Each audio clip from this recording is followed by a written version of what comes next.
ನಮ್ಮ ಈ ಪತ್ರಿಕಾಗೋಷ್ಠಿಯಲ್ಲಿ ಇಲ್ಲಿ ಉಪಸ್ಥಿತಿರುವವರು ನಾನು ಸಾರ್ಜೆಂಟ್ ಶ್ರೀಕಾಂತ್ ಶೆಟ್ಟಿ ಬಾಳ, ಮಾಜಿ ಸೈನಿಕರ ಸಂಘದ ಅಧ್ಯಕ್ಷ.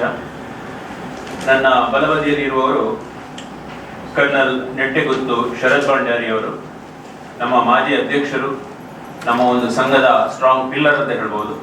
ಹಾಗೆ ನನ್ನ ಎಡಬದಿಯಲ್ಲಿರುವವರು ನಮ್ಮ ಸಂಘದ ಉಪಾಧ್ಯಕ್ಷರಾದಂತಹ ಕರ್ನಲ್ ಜಯಚಂದ್ರನ್ ಅವರು. ನನ್ನ ಎಕ್ಸ್ಟ್ರೀಮ್ ರೈಟಲ್ಲಿರುವವರು ನಮ್ಮ ಪ್ರಧಾನ ಕಾರ್ಯದರ್ಶಿ ಕ್ಯಾಪ್ಟನ್ ದೀಪಕ್ ಅಡ್ಯಾಂತಯ್ಯ ಅವರು. ಎಡಬದಿಯಲ್ಲಿರುವವರು ನಮ್ಮ chief petty officer Sudhir Pai ಅವರು, ನಮ್ಮ ಟ್ರೆಜರರ್ ಆಗಿದ್ದಾರೆ. ಈ ವರ್ಷದ 26ನೇ ಸುಮಾರು 6 ಲಕ್ಷಕ್ಕೂ ಮಿಕ್ಕಿದಂತಹ ಒಂದು ದೇಣಿಗೆಯನ್ನು ನೀಡುವ ಉದ್ದೇಶವನ್ನು ಇಟ್ಟುಕೊಂಡಿದ್ದಾರೆ. ಅವರು ಸಹ ನಮ್ಮ ಜೊತೆ ಕೈ ಜೋಡಿಸಿಕೊಂಡು ಈ ಕಾರ್ಯಕ್ರಮದಲ್ಲಿ ನಮ್ಮ ಜೊತೆ ಭಾಗಿಯಾಗಲಿಕ್ಕಿದ್ದಾರೆ. ಪ್ರಮುಖವಾಗಿ ಇದರಲ್ಲಿ ನಾವು ಯಾವುದೇ ಒಂದು ಪ್ರಿಂಟೆಡ್ ಇನ್ವಿಟೇಷನ್ ಅಥವಾ ಯಾವುದನ್ನು ಪ್ರತಿ ವರ್ಷದಂತೆ ಈ ವರ್ಷವೂ ಸಹ ಮಾಡ್ತಾ ಇಲ್ಲ. ಎಲ್ರಿಗೂ ಈ ಪ್ರೆಸ್ನ ಮುಖಾಂತರವೇ ನಾವು ಎಲ್ಲರನ್ನು ಆಹ್ವಾನಿಸ್ತಾ ಇದ್ದೇವೆ. ಈ ಕಾರ್ಯಕ್ರಮಕ್ಕೆ ನೀವೆಲ್ಲರೂ ಬರಬೇಕು. ಅಲ್ಲದೆ ಈ ಕಾರ್ಯಕ್ರಮದಲ್ಲಿ ನಮ್ಮ ಸಂಸದರಾದಂತಹ ನಮ್ಮವರೇ ಮಾಜಿ ಸೈನಿಕ ಸಹ ಕ್ಯಾಪ್ಟನ್ ಬ್ರಿಜೇಶ್ ಚೌಟ್ ಅವರು ಭಾಗಿಯಾಗುವುದಾಗಿ ನಮಗೆ ಭರವಸೆಯನ್ನು ಕೊಟ್ಟಿದ್ದಾರೆ. ಹಾಗೆ ಶಾಸಕರಾದಂತಹ ವೇದವ್ಯಾಸ್ ಕಾಮತ್ ಅವರು ಸಹ ನಮ್ಮ ಜೊತೆ ಕೈ ಜೋಡಿಸಿ ಈ ಕಾರ್ಯಕ್ರಮದಲ್ಲಿ ಭಾಗವಹಿಸುವುದಾಗಿ ಭರವಸೆಯನ್ನು ಕೊಟ್ಟಿದ್ದಾರೆ. ಈ ಹಿಂದೆ ಮಳೆಗಾಲದಲ್ಲಿ ಈ ಕಾರ್ಯಕ್ರಮ ಮಾಡಬೇಕು ಅಂತ ಹೇಳಿದ್ರೆ ದೊಡ್ಡ ಒಂದು ಸವಾಲಾಗಿತ್ತು. ಈ ವರ್ಷ ಕಳೆದ ವರ್ಷದಲ್ಲಿ ಇಡೀ ನಮ್ಮ ಈ ಯುದ್ಧ ಸ್ಮಾರಕಕ್ಕೆ ಶೀಟನ್ನು ಅಳವಡಿಸಿ ನಮಗೆಲ್ಲ ಒಂದು ಉತ್ತಮ ವ್ಯವಸ್ಥೆಯನ್ನ ಸಿಟಿ ಕಾರ್ಪೊರೇಷನ್ ಮುಖಾಂತರ ಮಾಡಿಕೊಡಲಾಗಿತ್ತು. ಈ ವರ್ಷ ಅದಕ್ಕೆ ಒಂದು ಶಾಶ್ವತವಾಗಿ ಮೇಲ್ಛಾವಣಿ ಸಹ ನಿರ್ಮಾಣ ಆಗಿದೆ. ಇದಕ್ಕೆ ಮುತುವರ್ಜಿ ವಹಿಸಿದಂತಹ ನಮ್ಮ ಶಾಸಕರು ಹಾಗೂ ಮಹಾನಗರ ಪಾಲಿಕೆಗೆ ನಾವು ಧನ್ಯವಾದಗಳನ್ನು ಹೇಳಲಿಕ್ಕೆ ಇಚ್ಛೆ ಪಡ್ತೇವೆ. ನೆಲದ ಕೆಲಸ ಆಗಬೇಕಿತ್ತು, ಆದರೆ ಮಳೆ ಹಾಗೂ ಇತರ ಅಡಚಣೆಗಳಿಂದಾಗಿ ಈ ಕೆಲಸಗಳು ಆಗಲಿಲ್ಲ. ಅದಕ್ಕೆ ಆಲ್ರೆಡಿ ವರ್ಕ್ ಆರ್ಡರ್ ಅನ್ನ ಕೊಟ್ಟಿದ್ದೇವೆ ಅಂತ ನಮ್ಮ ಸಿಟಿ ಕಾರ್ಪೊರೇಷನ್ ಅವರು ತಿಳಿಸಿದ್ದಾರೆ. ಹಾಗೆ ಈ ಕಾರ್ಯಕ್ರಮದ ಬಗ್ಗೆ ನೀವು ಎಲ್ಲರಿಗೂ, ಇದರಲ್ಲಿ ಪ್ರಮುಖವಾಗಿ ಯುವಕರು ಹಾಗೂ ವಿದ್ಯಾರ್ಥಿಗಳಿಗೆ ನೀವು ಈ ಕಾರ್ಯಕ್ರಮದಲ್ಲಿ ಭಾಗವಹಿಸಬೇಕು. ಇದೊಂದು ರಾಷ್ಟ್ರೀಯತೆಯ ಕಾರ್ಯಕ್ರಮ, ರಾಷ್ಟ್ರೀಯ ಕಾರ್ಯಕ್ರಮ, ಖಾಲಿ ಸೈನಿಕರ ಕಾರ್ಯಕ್ರಮ ಅಲ್ಲ. ಇಲ್ಲಿ ಸೈನ್ಯದಲ್ಲಿ ಈಗಿರುವಂತಹ ಯೋಧರಿಗೆ, ಆ ಯುವಕರಿಗೆ ಗುರುಪು ತುಂಬಿಸುವಂತಹ ನೆಲೆಯಲ್ಲಿ ಎಲ್ಲರೂ ಭಾಗವಹಿಸಿ ಆ ಯೋಧರಿಗೆ ಒಂದು ತಮ್ಮ ಕೃತಜ್ಞತೆಯನ್ನು ಅರ್ಪಿಸಲಿಕ್ಕೋಸ್ಕರ ಅವರೆಲ್ಲ ಬರಬೇಕು ಎನ್ನುವ ನಿಟ್ಟಿನಲ್ಲಿ ನಾವು ಈ ಪತ್ರಿಕಾಗೋಷ್ಠಿಯನ್ನ ಕರೆದಿದ್ದೇವೆ. ಇದಕ್ಕೆ ನೀವೆಲ್ಲರೂ ಸಹಕರಿಸಬೇಕು ಅಂತ ಹೇಳ್ತಾ, ಈ ಕಾರ್ಗಿಲ್ ವಿಜಯ ದಿವಸದ ವೈಶಿಷ್ಟ್ಯದ ಬಗ್ಗೆ, ಆ ಕಾರ್ಗಿಲ್ ಯುದ್ಧದ ಬಗ್ಗೆ ಹೆಚ್ಚಿನ ಮಾಹಿತಿಯನ್ನು ಕೊಡ್ಲಿಕ್ಕಿದ್ದಾರೆ ನಮ್ಮ ಪೂರ್ವಾಧ್ಯಕ್ಷರಾದಂತಹ ಕರ್ನಲ್ ನೆಟ್ಟೆಗುತ್ತು ಶರತ್ ಭಂಡಾರಿ ಅವರು. ಮೂರನೇ ಕಾರಣ ಏನಂತ ಹೇಳಿದ್ರೆ, ಈ ಕಾಶ್ಮೀರ ಸಮಸ್ಯೆ ಅಂತಾರಾಷ್ಟ್ರೀಯ ಮಟ್ಟದಲ್ಲಿ ನನೆಗುದಿಗೆ ಬಿದ್ದಿದೆ. ಅದನ್ನು ಯಾರು ಅಂತಾರಾಷ್ಟ್ರೀಯ ಮಟ್ಟದಲ್ಲಿ ಯಾರು ಅದು ನೆನಪಿಂದ ಮರೆತು ಹೋಗಿತ್ತು. ಅದನ್ನು ಮರುಕಳಿಸ್ಲಿಕ್ಕಾಗಿ ಅಲ್ಲಿ ಬಂದು ಕುಳಿತರೆ ಖಂಡಿತವಾಗಿ ಭಾರತಕ್ಕೆ ವಿರೋಧಿಸ್ತದೆ, ಗಲಾಟೆ ಆಗ್ತದೆ. ಅಂತಾರಾಷ್ಟ್ರೀಯ ಮಟ್ಟದಲ್ಲಿ ಮತ್ತೊಮ್ಮೆ ಕಾಶ್ಮೀರ ಸಮಸ್ಯೆಯನ್ನು ಎತ್ತಿ ತಂದಾಗೆ ಆಗ್ತದೆ. ಸೊ ಅದಕ್ಕಾಗಿ 3 ಕಾರಣಗಳು ಅವರ ಪ್ಲಾನ್ ಮಾಡಿದ್ರೆ ನಮ್ಮ ವಿಶ್ಲೇಷಣೆ ಪ್ರಕಾರ ಕಾಣಿಸಿ ಬರ್ತದೆ. ಅಂತೂ ನಮ್ಗೆ ಯಾರಿಗೂ ಗೊತ್ತೇ ಇಲ್ಲ. 3ನೇ ಮೇ ತಿಂಗಳಲ್ಲಿ 3 ಮೇಗೆ ಒಬ್ಬ ಅಲ್ಲಿ ತಾಶೀನ್ ನಾಮ್ಗ್ಯಾಲ ಅಂತ ಅಲ್ಲಿ ಹಮ್ದುರ್ಮಾನ್ ಅಂತ ಒಂದು ಹಳ್ಳಿ ಉಂಟು 12 ಕಿಲೋಮೀಟರ್ ಉತ್ತರದಲ್ಲಿ. ಅಲ್ಲಿ ಒಬ್ಬ ನಾಮ್ಗ್ಯಾಲ ಅನ್ನುವ ಅಲ್ಲಿ ಹಳ್ಳಿಗ ಅವನೊಂದು 10-18 ಯಾಪ್ಗಳು ಕಾಣೆಯಾಗಿದ್ದವು. ಆ ಯಾಪ್ಗಳನ್ನು ಹುಡುಕಿಕೊಂಡು ಹೋಗೋದವನಿಗೆ ಮೇಲೆ ಗುಡ್ಡದ ಮೇಲೆ ಏನೋ ಚಲನವಲನ ಕಾಣ್ತಾ ಉಂಟು. ಅವನಿಗೊಂದು ಗೊತ್ತಿತ್ತು, ಈ ಭಾರತೀಯ ಸೇನೆ ಸೆಕೆಕಾಲಕ್ಕೆ ಮೇಲೆ ಬರಬೇಕು, ಅದರ ಶುರುವಾಗಿರ್ಲಿಲ್ಲ, ಯಾರು ಹಾಕೋದಂತ ಬಂದವ ಇಲ್ಲಿ ಮಿಲಿಟರಿ ಅವರಿಗೆ ಹೇಳಿದ, ಅಲ್ಲಿ ಚಲನವಲನ ಕಾಣ್ತಾ ಉಂಟಂತ. ಸೊ ಇದು 3ನೇ ತಾರೀಕಿಗೆ. 5ನೇ ತಾರೀಕಿಗೆ ಭಾರತದ ಸೇನೆ captain Saurav Kaliyan, four Jat regiment ನ ಕ್ಯಾಪ್ಟನ್ ಸೌರವ್ ಕಾಲಿಯನ್ ಅವರ ನೇತೃತ್ವದಲ್ಲಿ ಒಂದು ಚಿಕ್ಕ ತಂಡವನ್ನು, ಒಂದು ಪೆಟ್ರೋಲಿಂಗ್ ಪಾರ್ಟಿಯನ್ನು ಕಳಿಸಿದ್ರು. ಮೇಲೆ ಹೋಗಿ ನೋಡಿ ಬಂದಿದ್ದು, ಯಾರು ಬಂದದ್ದು ಏನು ಅಂತ ಬೇಹುಗಾರಿಕೆ ಮಾಡಿಕೊಂಡು ಬರ್ಬೇಕಂತ ಕಳಿಸಿದ್ರು. ಈ ತಂಡ ಮೇಲೆ ಹೋದ ತಂಡ ಕೆಳಗೆ ಬರಲೇ ಇಲ್ಲ. ಅವರು ಕ್ಯಾಪ್ಟನ್ ಸೌರವ್ ಕಾಲಿಯನ್ ಮತ್ತು ಅವರು ಒಟ್ಟಿಗಿದ್ದ 4-5 ಜನರ ಸೋಲ್ಜರ್ಸ್ನ ತಂಡವನ್ನು ಪಾಕಿಸ್ತಾನಿಗಳು ಹೊಂಚು ಹಾಕಿ ಹಿಡಿದು ಮತ್ತೆ ಚಿತ್ರಹಿಂಸೆ ಎಲ್ಲ ಕೊಟ್ಟು ಈ ಕಣ್ಣಿಗೆಲ್ಲ ಸ್ಕ್ರೂಡ್ರೈವರ್ ತೆಗೆದು ಕಣ್ಣು ತೆಗೆದೆಲ್ಲ ಹಾಕಿದ್ದಾರೆ. ಅವರ ಬಾಡಿಯನ್ನು ಮತ್ತೆ ಕೊಟ್ಟರು ಯುದ್ಧ ಶುರುವಾದ ನಂತರ. ಇವರು ಬರಲೇ ಇಲ್ಲ. ಆವಾಗ ನಮ್ಮ ಭಾರತ ಸೇನೆ ಬಳಿ ಗಡಿಬಿಡಿ ಏನಾಯ್ತು ಮತ್ತೆ ನೋಡುವಾಗ ಅಲ್ಲಿ ಪಾಕಿಸ್ತಾನ ಕುಳಿತದ್ದು ದೃಢಪಟ್ಟಿತ್ತು. ಸೊ ಮುಂದೆ ಹೋಗಿ ಮುಂದೆ ಹೋಗಿ ಪಾಕಿಸ್ತಾನ ಸುಮ್ಗೆ ಕುಳಿತುಕೊಳ್ಳಿಲ್ಲ, ಅವರು ಆಚೆ ಬಾಂಬ್ ಹಾಕ್ಲಿಕ್ಕೆ ಶುರು ಮಾಡಿದ್ರು. 1 ಜೂನಿಗೆ ನ್ಯಾಷನಲ್ ಹೈವೇ 1 ಮೇಲೇನೆ ಬಾಂಬ್ ಹಾಕಿದ್ರು, ಅಲ್ಲಿಂದ ಕುಳಿತು ಅಟ್ರಲ್ಲಿ ಗನ್ನಿಂದ ಬಾಂಬ್ ಹಾಕಿದ್ರು. ಸೊ ಈ ಎಲ್ಲ ಆವಾಗ ಒಂದು ಶಾಶ್ವತವಾಗಿ ಯುದ್ಧಕ್ಕೆ ಅವಕಾಶ ಬಂತು. ಮತ್ತೆ ಭಾರತೀಯ ಸೇನಾಪಡೆಗಳು ಆಪರೇಷನ್ ವಿಜಯ್, ಎತ್ತರದ ಸ್ಥಳ, ದುರ್ಗಮವಾದ ಘಾಟಿ ಪ್ರದೇಶ, ಅಲ್ಲಿ ಚಳಿಗಾಲದಲ್ಲಿ -40, 45, 50 ಡಿಗ್ರಿ ಸೆಂಟಿಗ್ರೇಡ್ ಟೆಂಪರೇಚರ್ ಆಗ್ತದೆ. ಸೊ ಅಲ್ಲಿ ಚಳಿಗಾಲದಲ್ಲಿ ನಮ್ಮ ಸೇನೆಗೆ ಇರುವವರಿಗೂ ಕಷ್ಟ, ಅಲ್ಲಿ ಲಾಜಿಸ್ಟಿಕ್ಸ್ ಅಂದರೆ ಅದಕ್ಕೆ ಬೇಕಾದ ಪೂರಕ ವ್ಯವಸ್ಥೆಗಳನ್ನು ಕಲ್ಪಿಸಿಕೊಳ್ಳಲಿಕ್ಕೆ ಕೊಂಡು ತರುವುದು ತಾಪತ್ರೆಯಿತ್ತು. ಅದಕ್ಕಾಗಿ ಏನು ಮಾಡ್ತಿದ್ದೇವೆ ನಾವು, 84 ನಾವು ಅದನ್ನು ವಶಪಡಿಸಿಕೊಂಡ ನಂತರ ಪ್ರತಿ ವರ್ಷ ಚಳಿಗಾಲದಲ್ಲಿ ನಮ್ಮ ಸೇನೆಗಳು ಕೆಳಗಿಳಿದು ಬರುವುದು. ಏಪ್ರಿಲ್ ಮೇ ತಿಂಗಳಲ್ಲಿ ಪುನಃ ಮೇಲೆ ಹೋಗುದು, ಸೆಕೆಗಾಲ ಶುರುವಾಗುವಾಗ ಪುನಃ ಮೇಲೆ ಹೋಗಿ ನಮ್ಮ ಬಂಕರ್ಗಳಲ್ಲಿ ನಾವು ಇರುವುದು. ಈ ಪ್ರಥಮ ಒಂದು 10 ವರ್ಷ ಈಗ ನಡೀತಾ ಬರ್ತಿತ್ತು. ಪಾಕಿಸ್ತಾನ ಮುಷರಫಿಗೆ ಆಯ್ತು, ಈ ಚಳಿಗಾಲದಲ್ಲಿ ಇವರು ಕೆಳಗೆ ಹೋಗ್ತಾ ಇರಲ್ಲ ಭಾರತೀಯರು, ಅದೊಂದು ಖಾಲಿ ಇರ್ತದೆ ಅಲ್ಲೇ ಬಂಕರ್ ಎಲ್ಲ, ಅದನ್ನು ನಾವು ಹೋಗಿ ಕುಳಿತುಕೊಳ್ಳುವ, ಅವರು ಮುಂದೆ ಮೇಲೆ ಬರುವಾಗ ನಾವು ನೋಡುವ ಅಂತ ಒಂದು ಪ್ಲಾನ್ ಮಾಡಿ ಅಲ್ಲಿ ಬಂದರು. ಅವರಿಗೆ ಅಲ್ಲಿ ಬರಲಿಕ್ಕೆ ಏನು ಕಾರಣ, ನಮ್ಮ ವಿಶ್ಲೇಷಣೆ ಪ್ರಕಾರ ಒಂದು 3 ಮುಖ್ಯ ಕಾರಣ ಇತ್ತು.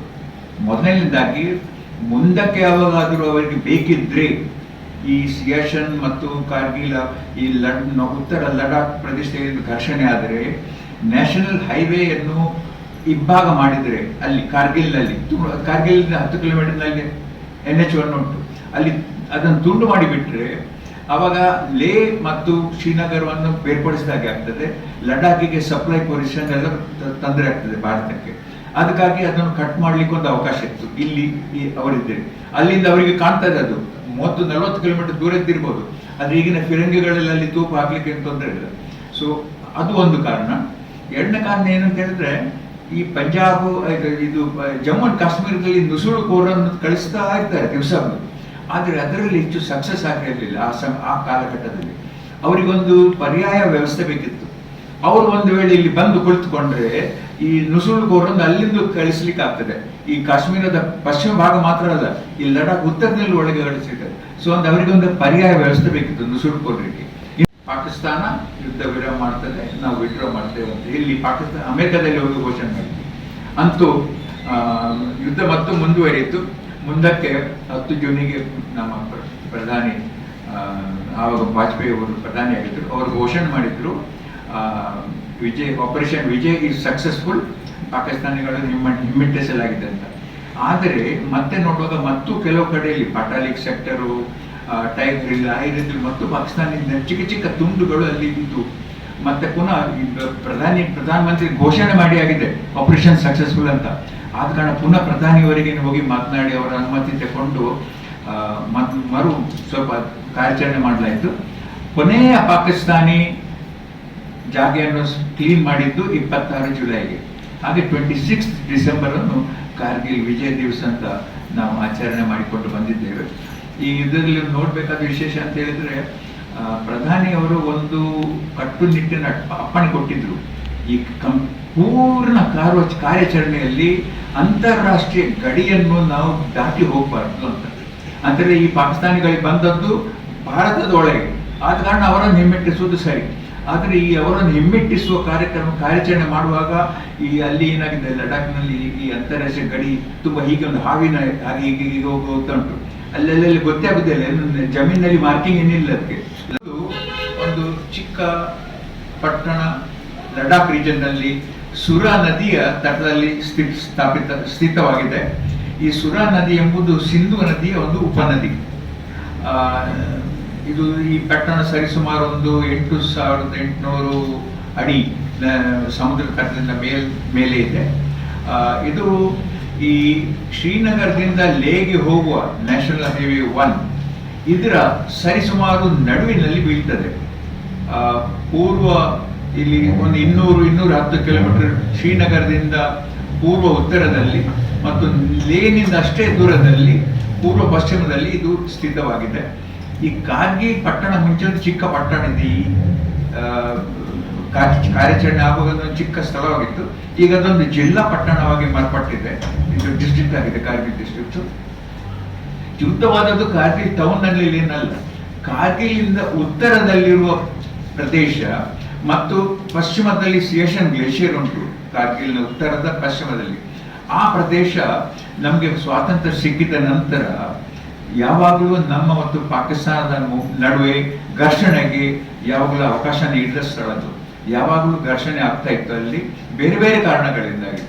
ಸೊ ಈ ಸ್ಥಳವನ್ನು 1984ರಲ್ಲಿ ಭಾರತೀಯ ಸೇನಾ ಪಡೆಗಳೊಂದು ಆಪರೇಷನ್ ಮೇಘದೂತ್ ಎಂಬ ಕಾರ್ಯಾಚರಣೆಯಲ್ಲಿ ಶಾಶ್ವತವಾಗಿ ವಶಪಡಿಸಿಕೊಂಡಿದ್ದೆವು. ಅಲ್ಲಿ ಮತ್ತೆ ನಮ್ಮ ನೆಲೆಗಳನ್ನು ಸ್ಥಾಪನೆ ಮಾಡಿದೆವು. ಶಾಶ್ವತ ನೆಲೆ ಅಂದ್ರೆ ಬಂಕರ್ಸ್ ಎಲ್ಲ ಮಾಡಿಕೊಂಡು, ಕಮ್ಯುನಿಕೇಶನ್ ಟ್ರೆಂಚಸ್ ಎಲ್ಲ ಮಾಡಿಕೊಂಡು ಶಾಶ್ವತ ನೆಲೆಗಳನ್ನು ಸ್ಥಾಪಿಸಿದೆವು 1984ರಲ್ಲಿ. ತದನಂತರ 1987ರಲ್ಲಿ ಮತ್ತು 1989ರಲ್ಲಿ ಪಾಕಿಸ್ತಾನದ ಸೇನೆ ಈ ಸ್ಥಳಗಳನ್ನು ವಶಪಡಿಸಿಕೊಳ್ಳಲಿಕ್ಕೆ ಪ್ರಯತ್ನ ಮಾಡಿತ್ತು. ಅದು ಸ್ವಲ್ಪ ಅಲ್ಲಿ ಘರ್ಷಣೆ ಎಲ್ಲ ಆಯಿತು, ಆದರೆ ಅದು ಅವರ ಪ್ರಯತ್ನ ವಿಫಲವಾಯಿತು.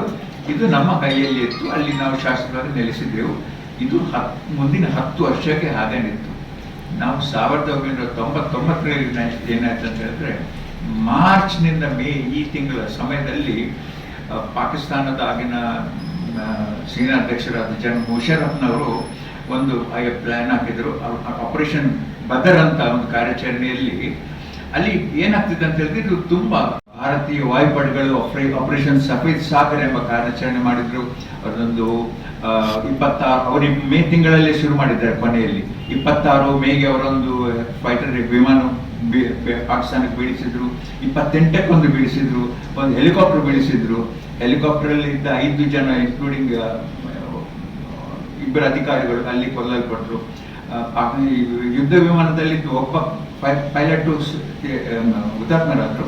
ಆದರೆ ಇನ್ನೊಬ್ಬ ಪೈಲಟ್ ಅವರ ಕೈಗೆ ಸಿಕ್ಕಿ ಪಾಕಿಸ್ತಾನಕ್ಕೆ ಮುಂದೆ ಅವರು ಬಿಡುಗಡೆಯಾಗಿ ಬಂದರು. ಸೊ ಮತ್ತೆ ಯುದ್ಧದಲ್ಲಿ ಭಾರತ ಸೇನಾ ಪಡೆಗಳಿಗೆ ತಾಪತ್ರೆ ಅಂತಂದ್ರೆ, ಇದೊಂದು 10-18 ಸಾವಿರ ಎತ್ತರ ಗುಡ್ಡಗಾಡು ಪ್ರದೇಶ, ದುರ್ಗಮ ಪ್ರದೇಶ. ಅಲ್ಲಿ ಹೋಗಿ ಯುದ್ಧ ಮಾಡಿ ಬಹಳ ಕಷ್ಟದ ಕೆಲಸ. ಅವಾಗ ಈ ಆರ್ಟಿಲರಿ, ನಮ್ಮ ಫಿರಂಗಿ ತೋಪು ಖಾನೆಗಳು ಒಳ್ಳೆ ತಮ್ಮ ಧೈರ್ಯ ತೋರಿಸಿ ಮುಂದೆ ಬಂದು ಒಳ್ಳೆಯ ತೋಪುಖಾನೆಯ ಪ್ರದರ್ಶನ ಮಾಡಿದ್ರು. ಸರಿಸುಮಾರು ಒಂದು 180-200 ಚದರ ಕಿಲೋಮೀಟರ್ ಸ್ಥಳದಲ್ಲಿ ಪಾಕಿಸ್ತಾನಿಗಳು ಬಂದು ಇದ್ರು. ಒಂದು 12 ಕಿಲೋಮೀಟರ್ ಒಳಗೆ ಬಂದಿದ್ರು. ಸೊ ಆ ಸ್ಥಳಗಳಲ್ಲಿ 2,50,000 ಬಾಂಬ್ಗಳನ್ನು ಹಾಕಿದ್ದಾರೆ ಈ ಮೇ ಮತ್ತು ಜೂನ್ ತಿಂಗಳಲ್ಲಿ. 2,50,000 ಬಾಂಬ್ ಹಾಕ್ತಾರೆ. ಇದೊಂದು ಆರ್ಟಿಲರಿ ಯುದ್ಧವೇ ಅಂತ ಹೇಳ್ಬೋದು. ನಮಗೆ ಆರ್ಟಿಲರಿ ಅಂದ್ರೆ ತೋಪ್ಖಾನೆ ಯುದ್ಧವೇ ಹೇಳ್ಬೋದು. ಕೊನೆಯಲ್ಲಿ ಯುದ್ಧ ಆದ ನಂತರ ವಿಶ್ಲೇಷಣೆ ಮಾಡುವಾಗ ಸರಿಸುಮಾರು 80% ಪಾಕಿಸ್ತಾನಿಗಳ ನಷ್ಟ ಆದದ್ದು, ಅವರ ಜೀವಹಾನಿ ಆದದ್ದು, ಪರಿಕರಗಳ ನಷ್ಟ ಆದದ್ದು, ಅವರ ಯುದ್ಧ ಸಾಮಗ್ರಿಗಳ ನಷ್ಟ ಆದದ್ದು ಎಲ್ಲವೂ ಆದದ್ದು 80% ಈ ತೋಪುಖಾನೆಗಳು ಹೋಗಿ ಬಿದ್ದ ಆ ಬಾಂಬ್ಗಳಿಂದ ಅಂತ ವಿಶ್ಲೇಷಣೆ ನೋಡಿ ಕಾಣಿಸಿಕ್ಕಿತ್ತು. ಅಂತೂ ಈ ಯುದ್ಧ ನಡೀತು. ಮತ್ತೆ 14 ಜುಲೈಗೆ ಪಾಕಿಸ್ತಾನದ ಪ್ರಧಾನಿ ನವಾಜ್ ಶರೀಫ್ನವರು ಅಮೆರಿಕಕ್ಕೆ ಹೋದವರು ಬಿಲ್ ಕ್ಲಿಂಟನ್ ಅಲ್ಲಿ ಅಧ್ಯಕ್ಷರೊಂದಿಗೆ